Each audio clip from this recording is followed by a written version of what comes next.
오늘 예배원의 헌신예배, 예배 가운데 우리에게 주실 말씀은 사도행전 2장 42절입니다. 신약성경 190쪽 어간에 있습니다. 다 찾으셨으면 제가 봉독해 드리겠습니다. 그들이 사도의 가르침을 받아 서로 교제하고 떡을 떼며 오로지 기도하기를 심쓰니라. 아멘. 이상윤 목사님, 사도의 가르침을 받아라는 제목의 말씀으로 증거하실 때에 주님의 크신 은혜와 평강이 넘치기를 소망합니다.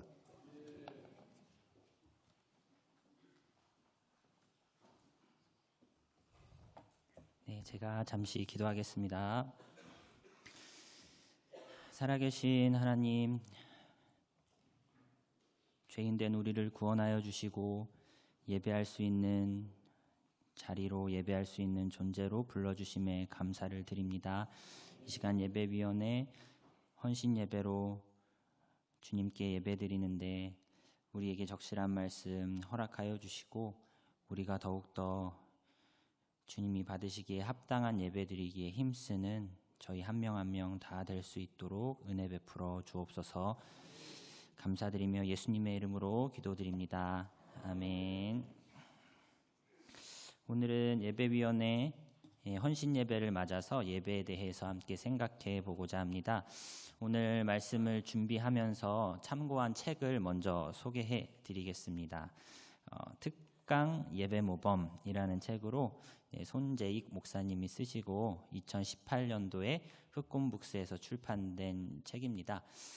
이 책은 이제 개혁주의 문서들, 웨스터민스터 신앙고백서라든지 하이델베르크 교리문답 등을 비롯하여서 장로교회 헌법들을 참조하면서 예배가 과연 무엇이냐, 어떻게 드려야 하는 것이냐, 그렇게 드려야 하는 이유, 그런 순서의 각각의 의미는 무엇이냐에 대해서 다루어 주고 있는 책입니다. 이 차례를 한번 먼저 살펴보시면 예배의 원리, 예배의 요소와 역사적 변천, 회중의 모임과 공예배에서의 태도, 성경의 공적인 낭독과 설교 전 공기도, 말씀 선포와 설교 후 기도, 그리고 세례, 성찬, 시편 찬송, 강복 선언, 우리에게는 축도라고 할 수 있겠죠. 주일 성수에 대해서, 또 결혼 예식, 환자를 신방할 때의 예배, 그리고 장례와 관련된 예배는 어떠해야 하는지, 그리고 공적인 금식과 공적 감사일이라는 순서로 책은 구성되어 있는데요. 오늘은 1, 3, 4, 5단원의 내용을 주로 살펴보면서 우리의 예배가 어때야 하는지 한번 생각해 보도록 하겠습니다. 먼저 예배의 원리입니다. 예배는 무엇을 기준 삼아 드려야 할까요? 예배는 성경을 기준 삼아 그렇게 해야 합니다라고 대답을 해야 할 것입니다. 예배의 원리는 성경이라고 말할 수 있다는 것이죠. 하지만 막상 예배를 배우기 위해서, 예배를 구성하기 위해서 성경을 이리저리 찾아다 보면은 생각보다 성경 속에서 예배의 원리를, 예배의 모습을 찾기가 쉽지 않다는 것을 알 수 있습니다. 그 이유는 성경 속에는 눈에 확 띄는 예배의 예시가 들어있지 않고요. 우리 믿음의 선배의 역사들을 살펴보아도 예배는 항상 똑같은 방식의 예배가 드려지지 않았기 때문에 우리 입장에서는 예배란 이런 것이다 라고 규정을 하는 데에 어려움을 겪게 된다는 것이죠. 이러한 어려움에 대해서 이제 아까 그 책의 저자이신 손재익 목사님은 예배를 교회 차원에서 생각해 봅시다 라고 먼저 제안을 합니다. 교회란 무엇입니까? 교회를 한자어로 이렇게 생각을 해 보시면 가르칠 교와 모일 회를 써서 가르침을 받기 위해 모인다라고 해석할 수 있다는 것이죠. 이때 가르침은 설교라고 생각하셔야 할 것입니다. 교회는 예배 드리기 위해 모인다. 교회란 무엇인가라는 질문에 대해 한마디로 대답하면 예배 공동체라고 할 수 있다 라고 쉬운 정의를 먼저 내려주지요. 교회는 가르침을 받기 위해 모입니다. 교회는 하나님의 말씀을 듣기 위해 모이고요. 하나님의 말씀을 듣는다라고 하면 대표적으로 설교만 떠올리기 쉽지만 사실 가만히 생각해 보면 예배 모든 순서 하나하나가 다 말씀과 관련된 순서라는 것을 알 수 있습니다. 먼저 예배에 묵도 있습니다. 묵도는 말씀과 관련이 있습니까? 없습니까? 묵도에 말씀이 들어가지요. 기도라는 순서도요. 말씀과 상관이 있을까요? 없을까요? 말씀과 기도는 연관이 깊죠. 찬송, 여러분 찬송은 말씀과 관련이 있을까요? 없을까요? 찬송은 곡조 있는 기도다라는 말도 있듯이 찬송의 가사가 말씀과 깊은 연관을 가지는 찬송이 좋은 찬송이라 할 것입니다. 또한 우리의 신앙을 고백하기 위해 사용하는 사도신경, 말씀과 관련이 있습니까? 있겠죠. 말씀을 참조로 하여 믿음의 핵심이 될 만한 부분을 잘 선별하여 축약해 놓는 것이 사도신경입니다. 사도신경은 말씀을 토대로 탄생한 것이지요. 교회는 하나님의 말씀을 듣기 위해 모이고 말씀으로 하나님께 반응하기 위해 모인다. 교회는 예배하기 위해 모인다. 교회는 예배 공동체다라고 할 수 있다는 것이죠. 예배라는 말 자체도 한자어를 그대로 한번 풀어보면은 절하여 예를 표하다로서 거룩하고 성스러운 대상에 대하여 존경의 뜻을 가지고 절을 한다라는 의미를 찾아볼 수 있겠죠. 따라서 우리는 이제 예배를 한다라는 표현도 쓰지만 이제 예배를 드린다라는 표현을 좀 더 많이 사용하기도 하는 것 같습니다. 예배를 드린다라고 할 때 우리가 간과하지 말아야 할 것은 사실상 예배의 시작은 우리의 드림에서 시작되는 것은 아니고요. 하나님의 찾아오심에서 예배는 먼저 그 출발점을 생각해야 한다는 것입니다. 여러분, 내가 찾는다고 하나님 만날 수 없습니다. 높으신 하나님, 내가 찾는다고 만나질 수 있는 것이 아닙니다. 내가 하나님만큼 대단한 존재가 되지도 못할 뿐더러 하나님이 우리 생각만큼 그렇게 낮은 존재가 아니시기 때문에 우리가 하나님을 찾는다고 만날 수 있는 그런 사이가 된다는 것은 하나님의 은혜 때문인 것이죠. 하나님이 허락해 주셔야 우리는 주님을 만날 수 있고 하나님이 말씀해 주셔야, 하나님이 말씀해 주신 방식대로 예배하여야 우리는 하나님께 나아갈 수 있고 예배할 수 있는 것이죠. 주님의 찾아오심이 먼저이고 나는 그것에 반응하는 것이 예배입니다. 주님이 계시로 자신을 드러내심이 먼저이고 우리는 주님이 알려주신 그 계시의 말씀, 성경에 의지함으로 영과 진리로 주님을 예배하는 것이죠. 예배는 두 가지 종류가 있다라고 하는데 먼저는 사적인 예배와 공적인 예배. 사적인 예배 안에서 또 둘로 나눌 수 있는데요. 개인이 혼자서 찬송을 부르고 기도하며 말씀을 읽거나 하는 예배, 또는 가족 구성원끼리 사적으로 모여서 그리고 몇몇 특정한 그룹이 모여서 찬송을 부르고 기도하며 말씀을 읽는 예배의 형태, 저것은 이제 사적인 예배로 분류되고요. 또 다른 사적인 예배의 형태는 성도 개개인이 자신의 삶 속에서 드리는 소위 삶의 예배도 이제 사적인 예배다라고 할 수 있겠죠. 이와는 달리 공적인 예배가 있는데요. 공적인 예배에 대한 설명을 제가 한번 참조해서 읽어드리면 교회가 함께 모여서 드리는 예배입니다. 주일에 드리는 예배, 평일 중에 교회가 정한 날에 모여드리는 예배, 그 밖에 공적으로 모여서 드리는 예배가 있습니다. 이런 예배는 개인이 사사로이 드리는 것이 아니므로 일정한 형태와 질서가 필요합니다. 그 중에 주님이 부활하신 날인 주일에 교회가 모여서 드리는 예배를 무슨 예배라 부르죠? 공예배라 부릅니다. 이 글을 가만히 살펴보면요, 그 중에 공예배, 여러분 공적인 예배와 공예배를 구별하고 있어요. 그 말이 그 말인 것 같은데 저자는 구별합니다. 공적인 예배가 있고요, 그 중에 공예배가 있는데 공예배는 주일에 드리는 예배라고 말을 한다는 것이죠.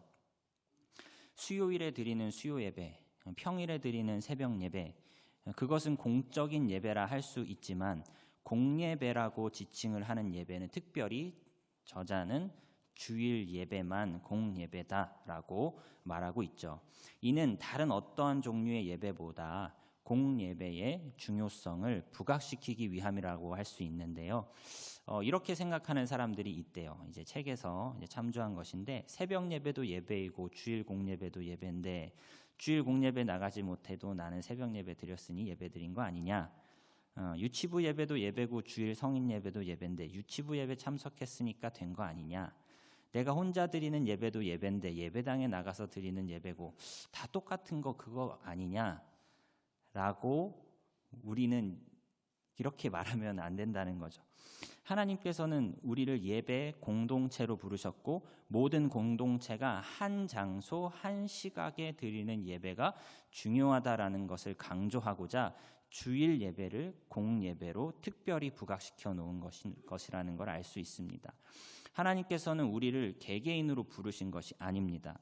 그리스도인은 교회로 모여 다 함께 예배함이 좋다는 것이죠. 어린 자녀까지 다 포함하여 하나의 예배를 드리자라고까지 말을 하는데요. 여호수아 8장 35절 말씀 우리 같이 한번 합독해 주시겠습니까? 모세가 명령한 것은 시작. 모세가 명령한 것은 여호수아가 이스라엘 온 회중과 여자들과 아이와 그들 중에 동행하는 거류민들 앞에서 낭독하지 아니한 말이 하나도. 이 장면을 예배의 장면이라고 볼 수 있다면 이스라엘 온 회중 안에 누가 있습니까? 여자들도 있고 아이도 있습니다.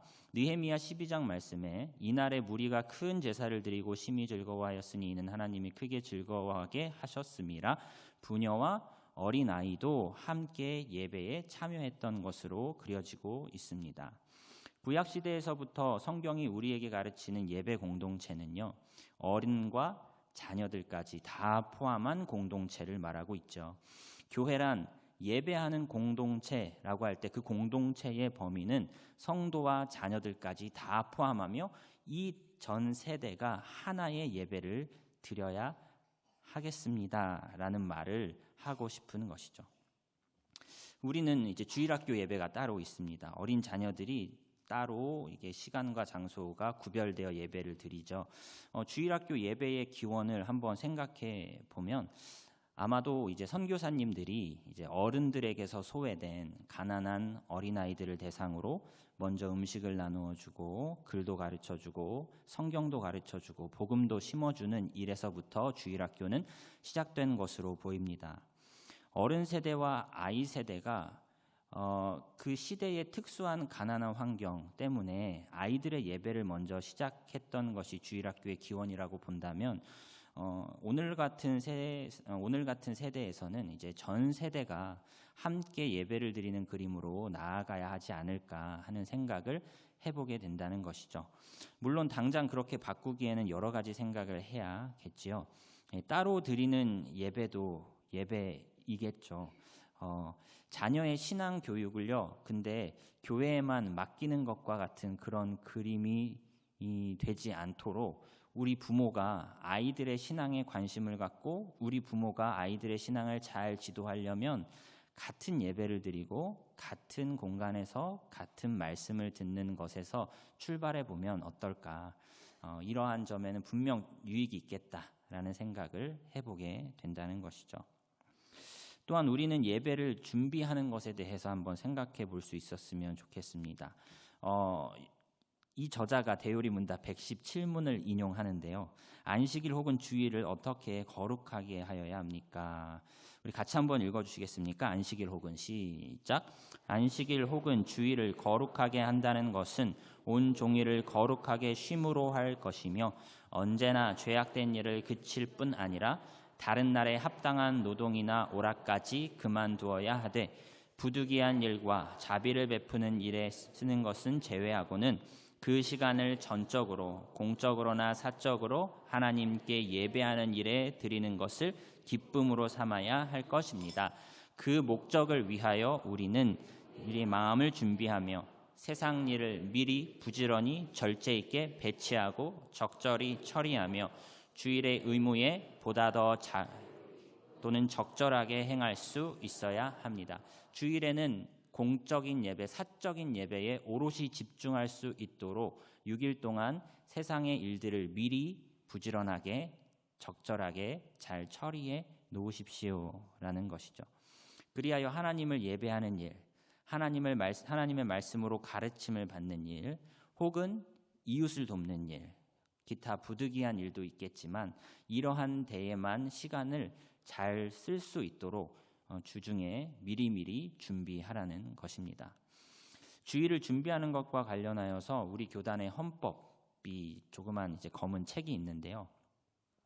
예배모범 제1장 주일을 거룩히 지킬 것 제1항에 보시면 주일을 기념하는 것은 사람의 당연한 의무이니 미리 육신의 모든 사업을 정돈하고 속히 준비하여 성경에 가르친 대로 그날을 거룩히 하매 구애가 없게 하라라고 우리 교단 헌법에도 명시되어 있다는 것이죠. 지금까지는 이제 성도 개개인이 이렇게 준비해야 된다라는 이야기라고 할 수 있다면 교회 차원에서는 그럼 주일 예배를 어떻게 준비하여야 할까요? 목사는 일주일 동안 주일에 증거할 말씀을 잘 준비하고 장로는 목사의 사역을 위해 기도하고 회중들이 예배에 잘 참여하도록 기도합니다. 당회는 주일에 있을 세례와 성찬이 잘 준비되었는지 확인해야 합니다. 이것은 예배를 맡은 직분자들의 기본적인 준비입니다. 예배를 위해서 각 직분자들의 수고가 있어야 한다는 것을 말해주고 있지요. 좀 더 구체적인 지침을 좀 살펴보자면 가르치는 장로인 목사는 하나님의 말씀과 성례를 맡은 자로서 하나님께서 회중을 향해 찾아오는 순서인 하나님의 말씀을 증거하며 세례를 베풀고 성찬을 시행하며 목회 기도를 합니다. 이 당시에 있어서 이제 예배의 요소라고 하면은 성찬이 매번의 예배에 들어가는 것으로 생각을 했기 때문에 매번 말씀 준비, 세례 준비, 성찬 준비, 목회 기도도 준비하여라라고 가르쳐주고 있죠.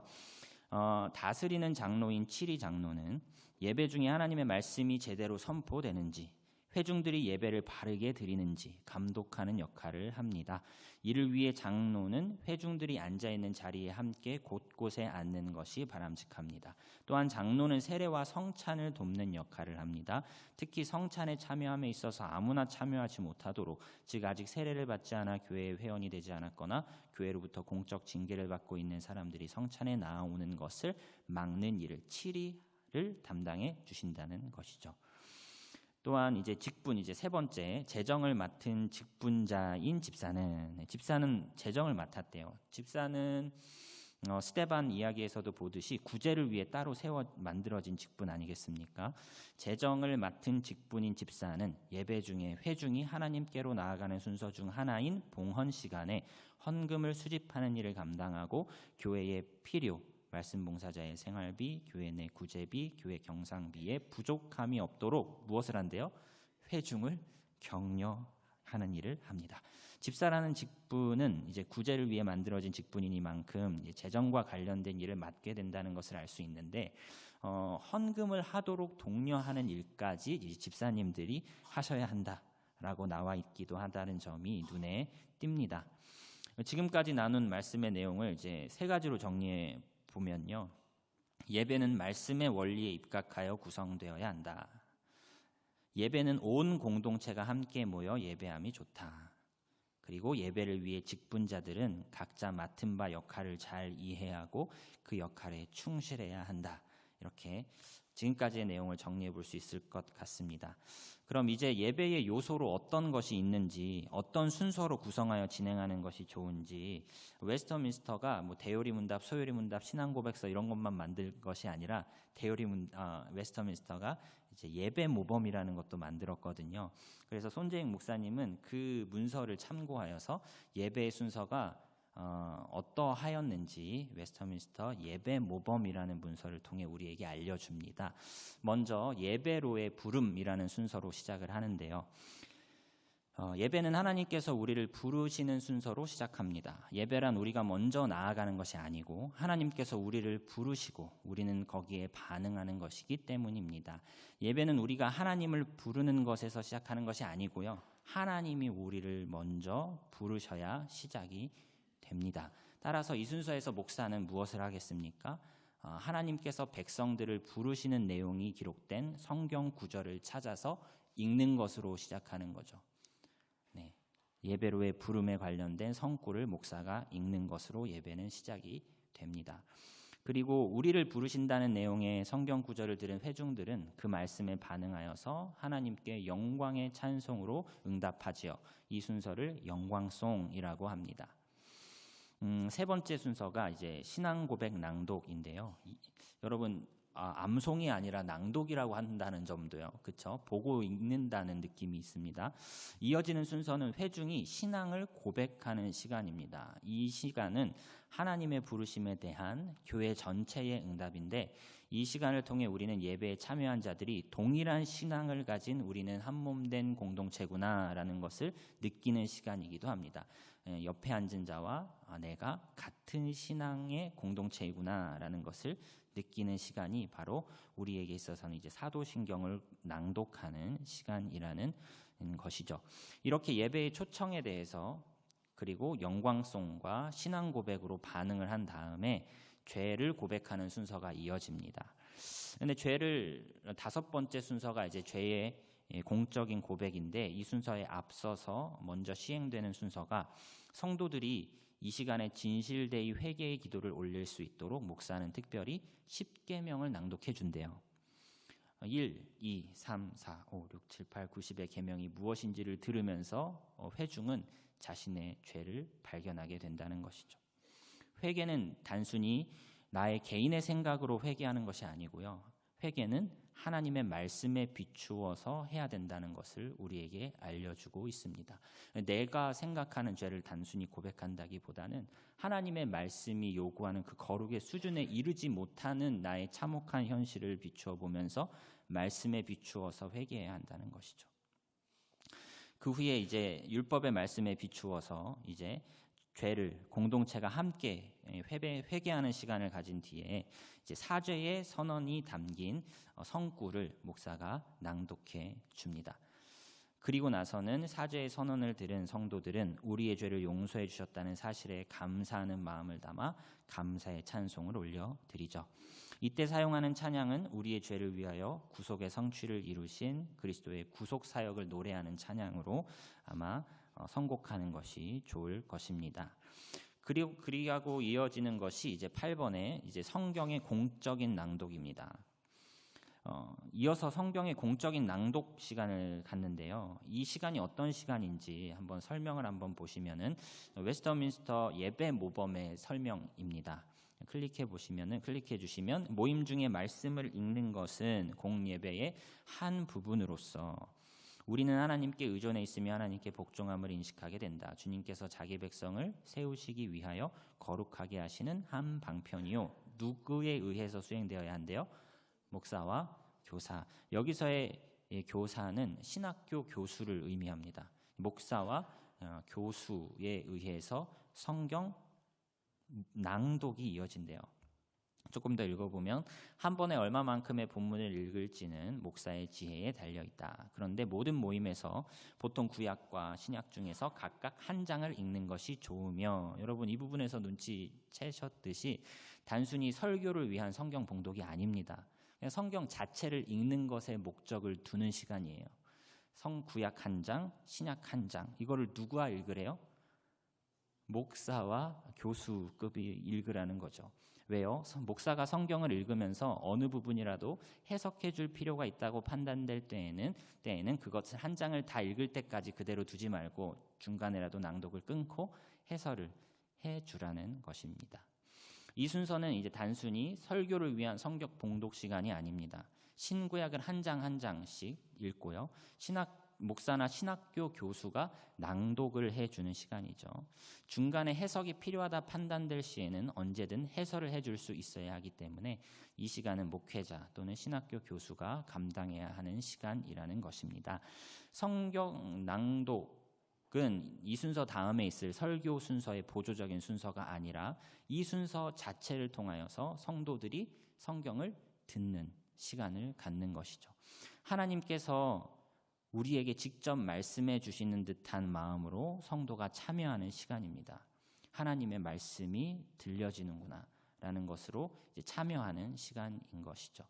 신구약을 각각 한 장 정도씩 읽은 뒤에 오늘 설교 본문에 해당하는 성경도 읽습니다. 그러고 나서 설교에 들어가기 직전에 설교 전 공기도라는 9번째 순서를 갖는데요. 성경 낭독 후 설교할 목사는 무엇을 위해 기도할까요? 자신과 듣는 자들의 마음이 자신의 죄를 바르게 깨닫도록 힘쓰며 모두 다 주님 앞에서 애통하고 예수 그리스도 안에 있는 하나님의 은혜에 대해 줄이고 목마르며 그리스도의 은혜와 성령의 역사로 말미암아 주여 이 시간 복 주시기를 원합니다. 이런 내용의 기도를 올리겠죠.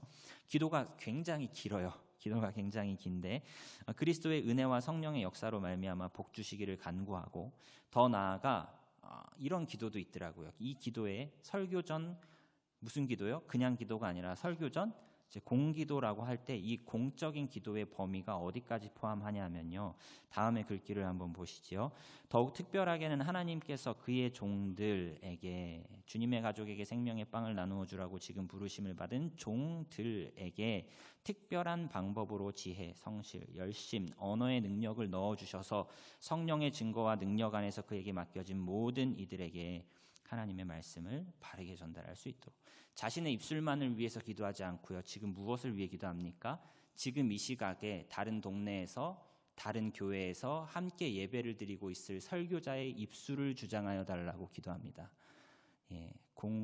공적인 기도인 거죠. 보편교회의 우리 교회의 하나됨을 인지하면서 설교자 자신만의 입술을 위해 기도하지 않고 이 시간 말씀을 전하는 하나님의 종들에게 지혜와 성실과 열심과 언어의 능력을 넣어 주옵소서라고 기도하고 있다는 것이죠.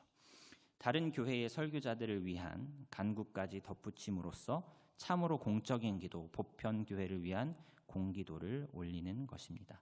이 기도를 다른 말로는 이제 목회 기도라고 부르기도 하는데요.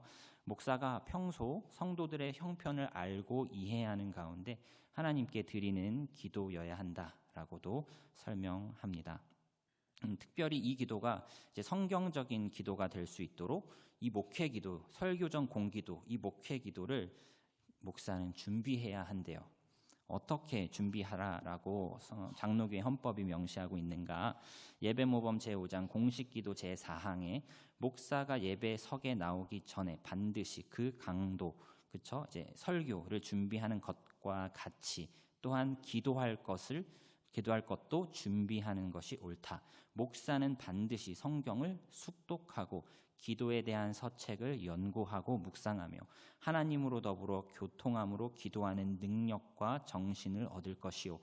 그뿐 아니라 아무 때나 공식 기도를 하려 할 때에는 그 전에 자기 마음을 안돈하고 기도할 것 중 어떠한 말이 좋을지 마음 가운데 차례로 준비할 것이니 기도를 준비하는데 성경 숙독, 기도에 대한 서책 연구, 묵상, 기도하는 능력과 정신을 가지고 기도를 준비하라는 것입니다. 정신을 준비하고요. 내용만 준비하는 것이 아니라 정신과 능력도 준비하여야 한다고 말을 해줍니다. 이러한 기도를 주님께, 준비된 기도를 주님께 올린 뒤에 10번째 말씀 선포 차례입니다. 말씀 선포는 구원에 이르게 하는 하나님의 능력이 되며 복음 사역에 있어서 가장 위대하고 탁월한 일 중 하나이므로 일하는 자가 부끄러워하지 않아야 된다. 이 부끄러워하지 않아야 된다는 표현은 내가 복음을 부끄러워하지 아니하노니라는 로마서의 말씀에서 비롯된 표현이 아닐까 생각을 합니다. 하나님의 말씀을 준비하고 전하는 데 있어서 부끄러워하지 않아야 한다. 오히려 자기 자신도 구원하고 그 말씀을 듣는 자들도 구원하도록 수행되어야 한다.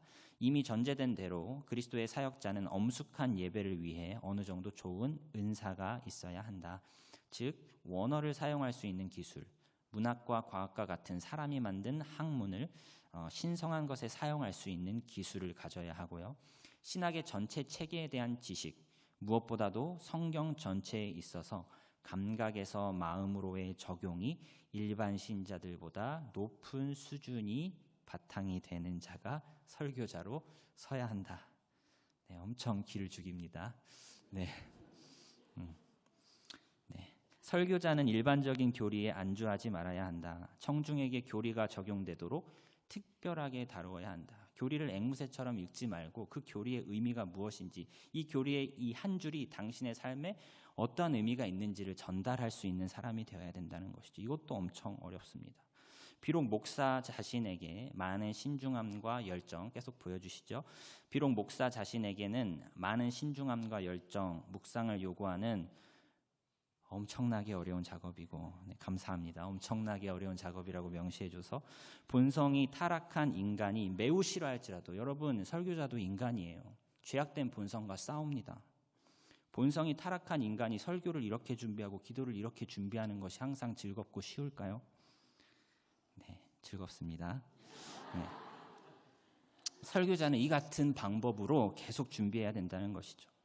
이로써 청중들은 하나님의 말씀이 즉각적이며 능력이 충만하다, 이런 설교를 선포할 때 청중이 어떻게 느낀대요? 하나님의 말씀이 즉각적이며 능력이 충만하며 마음의 의도와 생각을 꿰뚫는구나를 느낀대요. 아멘. 또한 어떤 불신자나 무지한 자일지라도 마음속에 확증된 비밀을 갖게 되고 하나님께 영광을 돌리게 될 것이다. 목사는 고되다라는 생각이 듭니다. 네, 기도도 해야 하고 기도도 연구해야 하고요.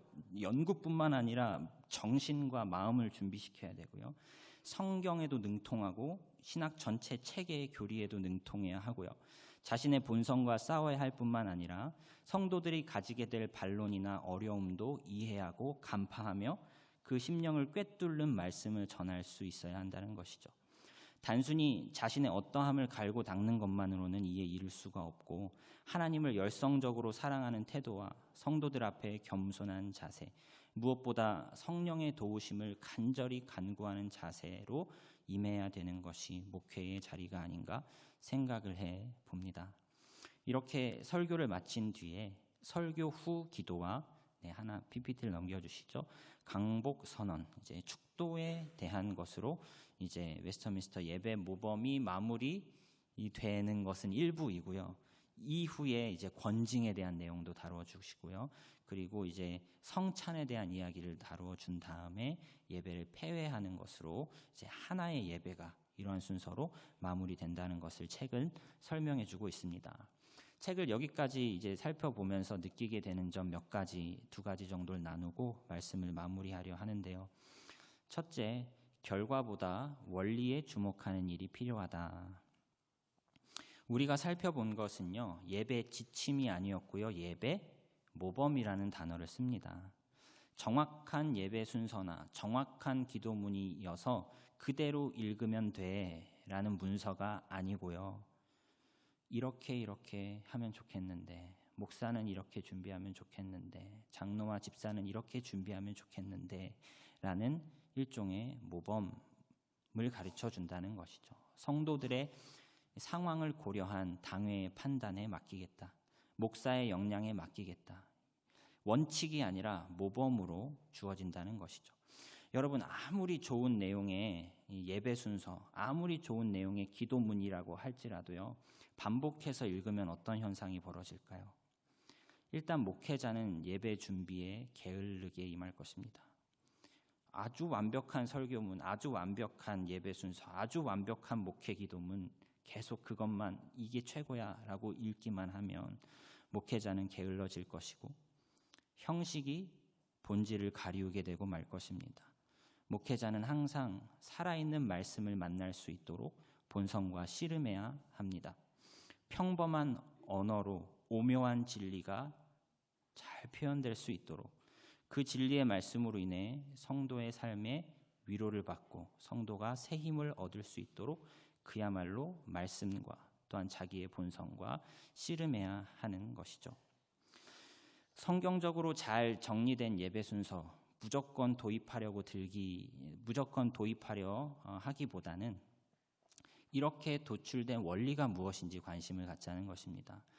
어떤 것이 성경적인 예배인가를 고민하고 그 고민을 바르게 결론 지어질 수 있는 그 원리가 무엇인지 말씀 속에서 뽑아낼 수 있는 그러한 실력을 갖추어야 한다는 것입니다.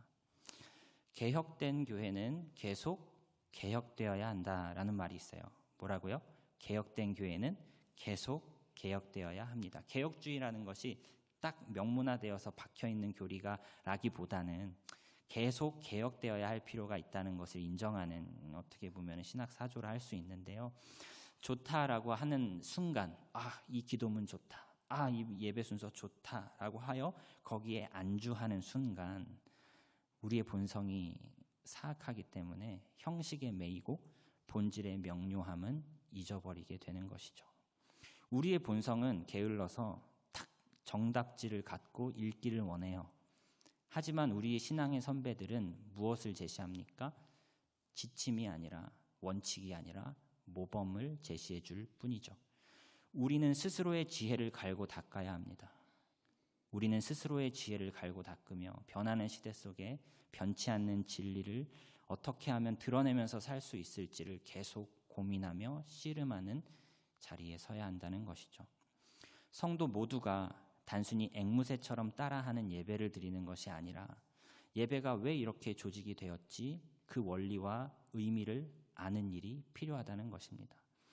그리하여 화석화된 예배가 아니라 주님이 말씀하여 주시는구나, 내가 그 말씀에 내가 찬양과 기도로 응답하리라, 주고받는 대화 형식의 살아있고 은혜로운 예배가 예배의 원리가 무엇인지를 기억하면서 우리 안에 이러한 예배가 계속 이어졌으면 좋겠다는 것입니다. 또한 결과보다 원리에 집중하자라는 것이 이제 첫 번째 제가 생각한 교훈이었고요. 둘째는 교회가 잘 예배하기 위해서는 직분자들의 수고가 필요하다는 것입니다. 성도에게 적실한 말씀을 전하기 위해 분투하는 목사, 성도가 바른 예배를 드리고 있는지 돌아보고 세례 및 성찬을 비롯하여 예배를 실제적으로 돕는 장로, 교회의 사명과 형편을 잘 이해하는 가운데 구제와 봉사에 힘쓰는 집사, 우리가 이렇게 맡은 바 역할과 사명을 다할 때 교회는 더 순수한 예배를 드리는 성경적 공동체로 거듭나 이 땅에 하나님의 나라를 확장하는 사명을 더욱더 넉넉히 감당하게 될 줄로 믿습니다. 이 영광스러운 사명 잘 기억하고 받들어 주님께 귀히 쓰임 받는 우리 예배위원회 회원 한 분 한 분 다 되셨으면 좋겠습니다. 또한 예배의 원리에 대해서 지속적으로 관심을 갖고 깨어있는 예배 드리기를, 은혜로운 예배 드리기를 힘쓰시는 우리 열방의 모든 성도님들 다 되시기를 주님의 이름으로 축복합니다.